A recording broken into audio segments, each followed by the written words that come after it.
Assalamualaikum warahmatullahi wabarakatuh.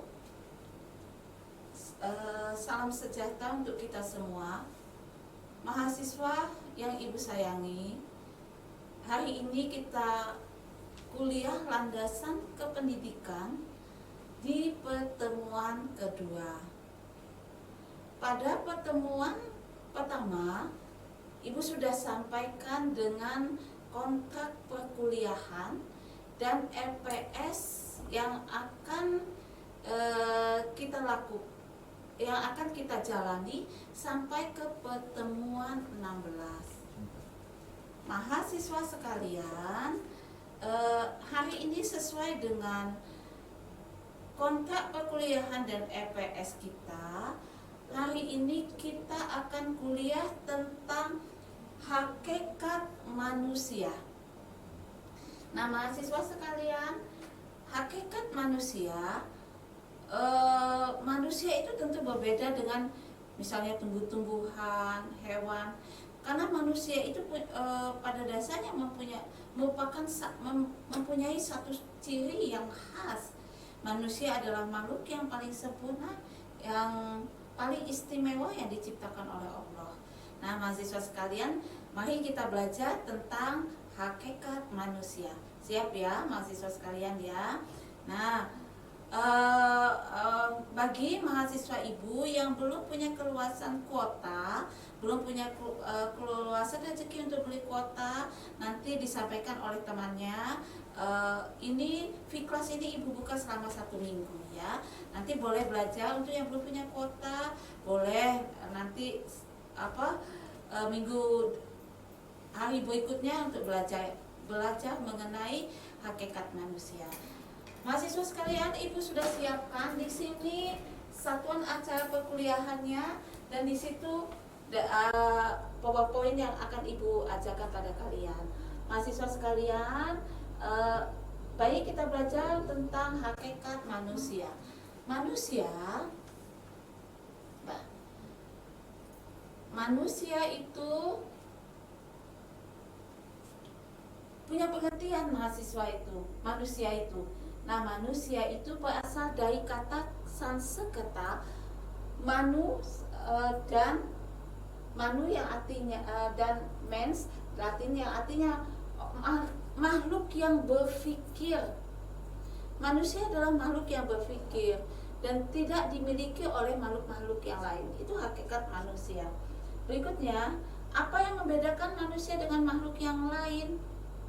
Manusia itu berbeda dengan makhluk gaib, makhluk hewan, tumbuh-tumbuhan, berbeda dengan makhluk yang lain. Selain itu, manusia mempunyai wujud dan sifat. Wujud, sifat, hakikat manusia itulah yang membedakan dengan makhluk yang lain. Selain dia mempunyai kemampuan berpikir, manusia itu mempunyai wujud dan sifat yang berbeda. Baik mahasiswa sekalian, apa ya hakikat manusia itu? Yaitu kemampuan menyadari diri. Kunci perbedaan manusia dengan hewan adalah adanya kemampuan menyadari diri yang ada pada manusia. Pada makhluk-makhluk yang lain tidak memiliki kemampuan menyadari diri.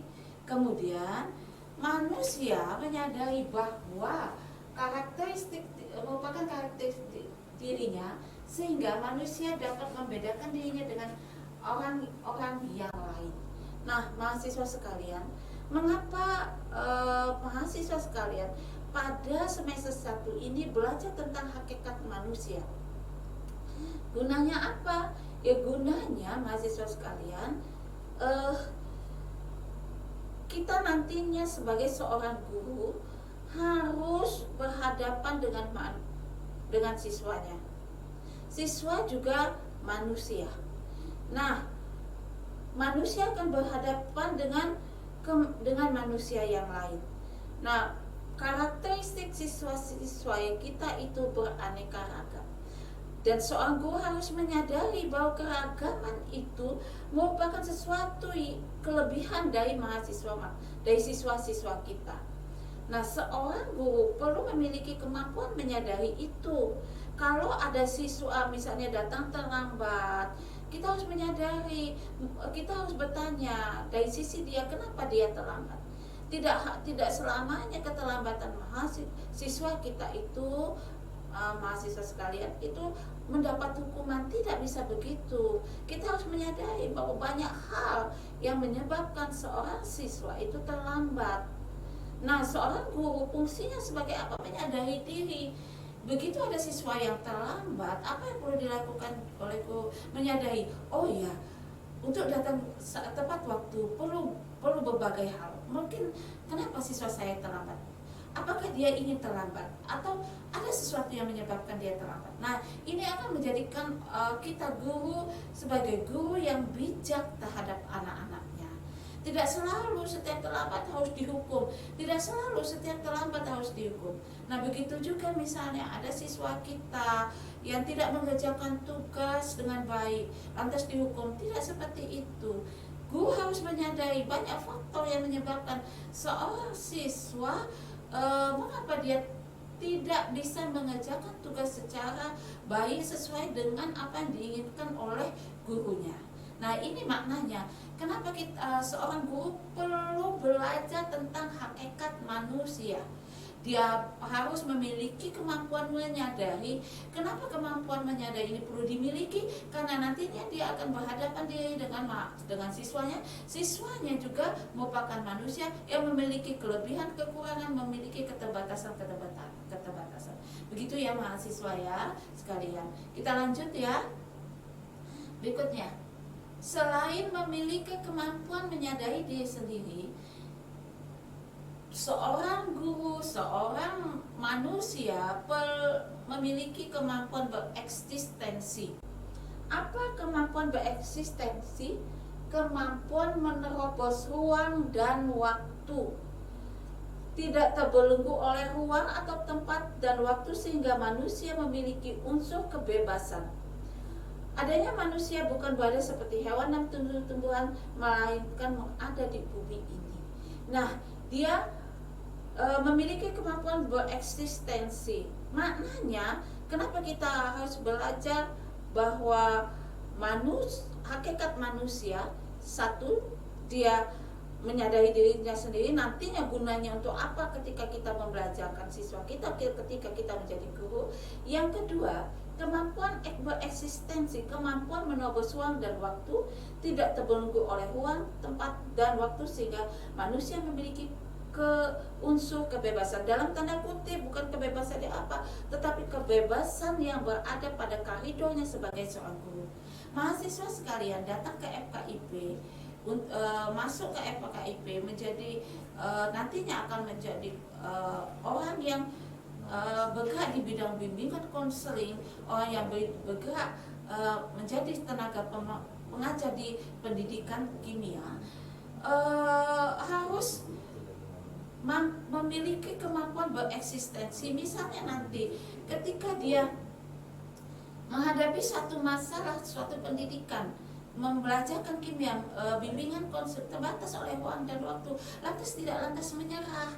Seorang guru itu harus mampu bereksistensi, menerobos ruang dan waktu. Seperti ini juga apa yang dilakukan dosen-dosen Universitas Lampung, harus memiliki kemampuan bereksistensi, menerobos ruang dan waktu. Ketika corona datang, mahasiswa tidak bisa berkontak langsung, tidak memungkinkan mahasiswa berkumpul, berkontak langsung untuk ikut perkuliahan offline, dan peluang-peluang itu menjadi terbatas sekali. Lantas apakah pembelajaran menjadi terhenti? Tidak. Pembelajaran terus berjalan dengan pembelajaran daring, dan dosen menunjukkan eksistensinya.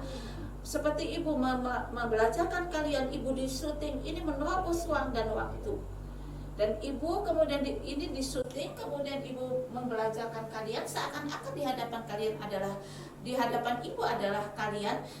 Sebenarnya di hadapan ibu di kelas ini bangku kosong dan kamera, tetapi ibu mencoba mengatasi ruang dan waktu untuk bisa membelajarkan landasan kependidikan ini.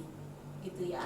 Jadi nantinya kalau guru menghadapi keterbatasan ruang, keterbatasan alat-alat lab, keterbatasan apa-apa, harus berusaha maksimal menunjukkan eksistensinya, mengatasi semua itu, gitu ya mahasiswa sekalian ya. Berikutnya, hakikat berikutnya adalah memiliki kata hati. Kata hati yang seperti apa? Nah, kata hati sering disebut dengan hati nurani, lubuk hati, suara hati, dan pelita hati. Nah, manusia yang memiliki pengertian yang menyertai tentang apa yang sedang dan yang telah diperbuatnya, kemampuan membuat keputusan tentang yang baik, benar, yang buruk, salah bagi manusia sebagai manusia. Kenapa ya kita mahasiswa pendidikan perlu mempelajari tentang hakikat manusia? Yang ketiga adalah memiliki kata hati atau memiliki suara hati, memiliki pelita hati, memiliki hati nurani. Karena dia nantinya akan berhadapan dengan siswa-siswanya, dan siswa-siswanya itu punya berbagai karakteristik. Nah, ketika membelajarkan siswanya, seorang guru harus memiliki kata hati, harus memiliki hati nurani. Seperti ibu katakan, bagi yang belum punya keluasan kuota, bagi yang belum punya keluasan rezeki, bagi yang punya keterbatasan sinyal internet, tidak lantas ibu katakan Anda tidak berarti tidak absen apa dalam perkuliahan ini, tidak. Ibu kasih keluasan waktu kelas ini ibu buka sampai 1 minggu ke depan. Ibu buka dari hari pertama kuliah sampai 1 minggu ke depan, supaya ini memberikan ruang dan waktu, dan hati ibu mengatakan bahwa tidak selamanya rezeki itu bisa didapat oleh orang tua. Tidak selamanya. Walaupun ibu mendoakan semua orang tua kalian punya keluasan rezeki. Nah, ini yang dikatakan seorang guru perlu memiliki suara hati. Ketika anaknya datang dalam kondisi ngantuk, dalam muka yang acak-acakan, tidak sepatunya kotor dan lain sebagainya, tidak lantas guru menghadik, memberikan hukuman. Kata hatinya berbicara. Kenapa ya? Tanyakan dulu kenapa nak, lalu berikan solusi, lalu berikan bantuan. Begitu ya mahasiswa sekalian. Kenapa? Mahasiswa sekalian yang kuliah di pendidikan belajar tentang hakikat manusia. Yang ketiga ya, memiliki kata hati. Berikutnya. Nah, hakikat manusia yang keempat adalah dia memiliki moral. Moral ada yang sinkron dengan kata hati yang tajam, yaitu yang benar-benar baik bagi manusia. Sebagai manusia merupakan moral yang baik atau moral yang tinggi atau luhur. Perbuatan yang tidak sinkron dengan kata hati yang tajam atau realisasi dari kata hati yang tumpul disebut moral yang buruk, moral yang rendah, atau lazim dikatakan tidak bermoral. Seorang dikatakan memiliki moral tinggi jika ia menyatukan dengan nilai-nilai yang tinggi serta dengan segenap perbuatannya merupakan peragaan dari nilai-nilai yang tinggi tersebut. Nah, apakah nilai-nilai yang tinggi? Nilai-nilai yaitu seseorang mengikuti segala perilaku perbuatannya, baik sikap, baik kata-kata, semua perbuatannya itu berada di jalur nilai-nilai yang berlaku di tempat itu.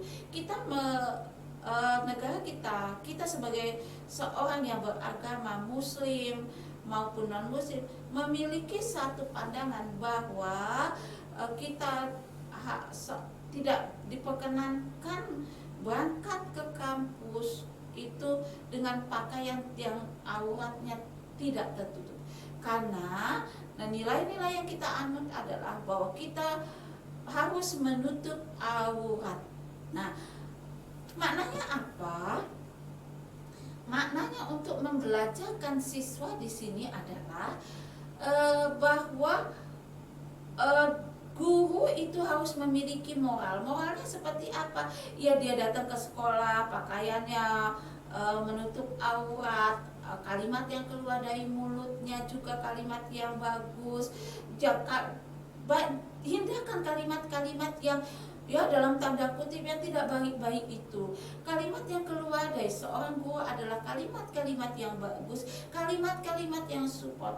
Hindari menggunakan kalimat maaf kata bodoh, kata ya, itu kita hindari, karena kalimat-kalimat itu tidak menunjukkan bahwa kita itu seorang guru yang pantas, memiliki moral yang tinggi untuk mengajarkan siswanya.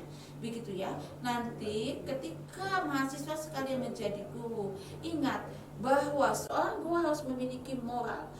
Moral itu tidak hanya dilakukan di lingkungan sekolah, tetapi berlaku juga di lingkungan rumah tempat tinggalnya. Begitu ya mahasiswa sekalian.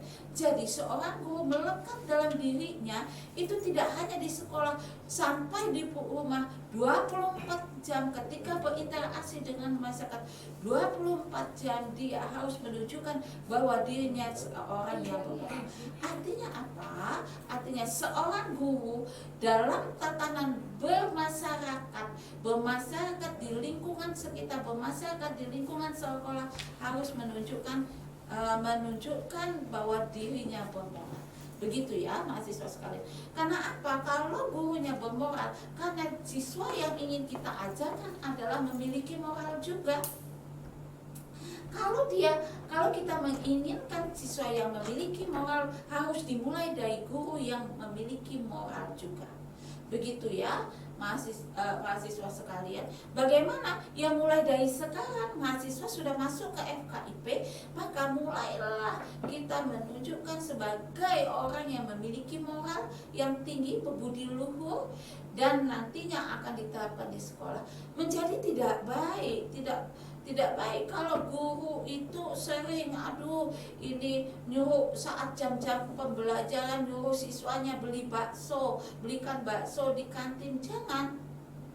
Di jam pembelajaran itu seorang guru yang bermoral adalah guru yang berada di jalur tatanan kehidupan yang sesuai dengan aturan. Menurut aturan itu bahwa ketika saat jam-jam pembelajaran, maksimalkan anak untuk belajar. Jangan disuruh beli bakso, jangan disuruh beli pecel untuk gurunya makan siang. Jangan. Ketika jam pembelajaran, belajarkan anak. Anak datang ke sekolah dilindungi oleh undang-undang. Berikutnya kemampuan bertanggung jawab. Coba lihat di sini kemampuan bertanggung jawab. Kemampuan bertanggung jawab adalah kesediaan untuk menanggung segenap akibat dari segala perbuatan yang menuntutnya untuk bertanggung jawab.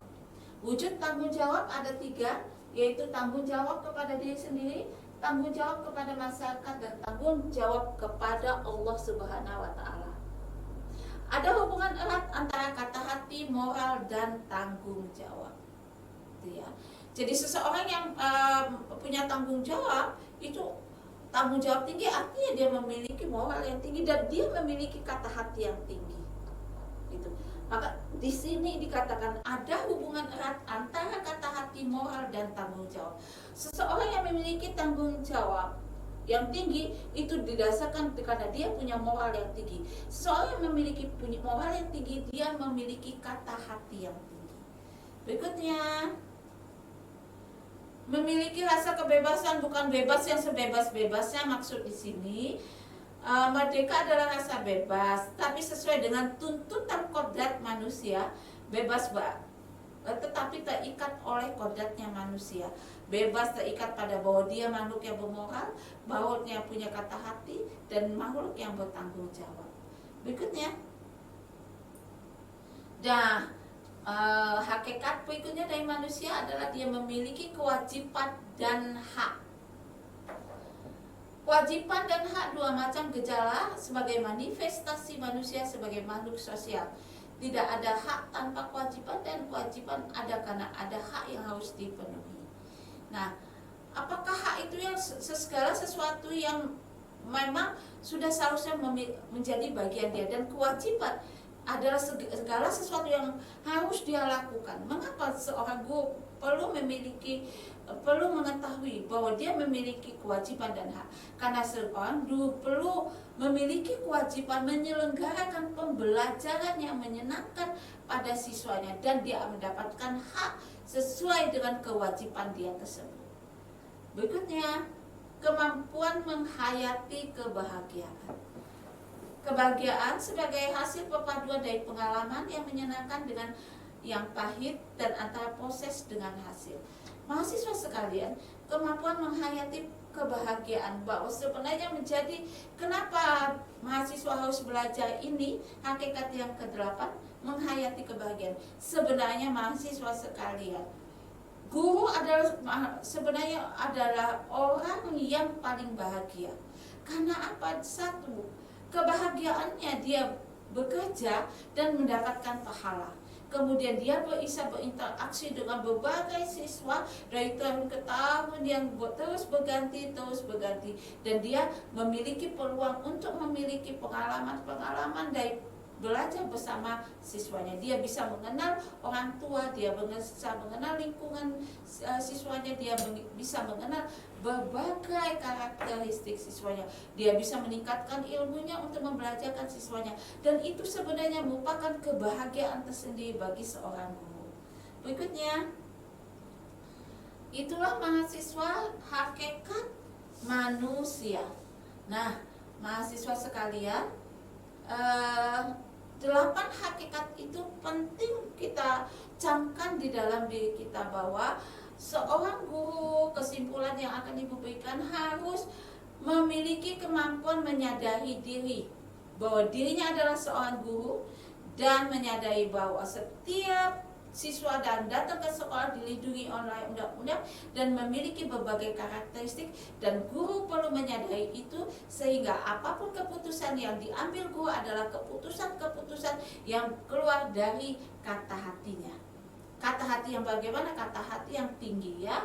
Kemudian kemampuan bereksistensi, kemudian memiliki kata hati yang tinggi, memiliki moral, kemudian kemampuan bertanggung jawab, memiliki rasa kebebasan, kewajiban dan hak, dan kemampuan menghayati kebahagiaan. Itulah hakikat manusia. Hakikat manusia itu perlu kita tanamkan di diri kita di diri kita sebagai guru, karena ini penting nantinya ketika kita akan menjadi guru yang terlibat banyak dengan siswa, yang terlibat banyak nanti dengan orang tua siswa, terlibat banyak dengan rekan-rekan sesama guru, kepala sekolah dan lain sebagainya. Nah, inilah ke-8 hakikat manusia yang Ibu belajarkan pada mata kuliah ini. Sampai di sini mahasiswa sekalian, pertemuan dengan Ibu. Jangan lupa pertemuan dengan Ibu melihat video beberapa menit, karena ini kuliah 100 menit. Beberapa menit itu materi dari Ibu. Kemudian menit sisa berikutnya adalah kalian mengerjakan tugas dari Ibu. Tugas yang Ibu berikan ini dilanjutkan setelah melihat video Ibu, video pembelajaran dari Ibu. Apa tugasnya? Tugasnya seperti sudah kita sepakati kemarin, bahwa setiap perkuliahan ada tugas gitu ya, dan di tugas itu diselesaikan oleh siswa sekalian dan dikumpulkan, dipresentasikan pada pertemuan besok. Di awal pertemuan, tugasnya adalah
Nah, ini tugasnya mahasiswa, berikan contoh cara mengatasi kesulitan belajar pada siswa yang tinggalnya jauh dari sekolah. Sesuaikan contoh itu cara mengatasi dengan hati nurani guru yang tinggi. Itulah tugasnya mahasiswa sekalian, bisa dibaca ya.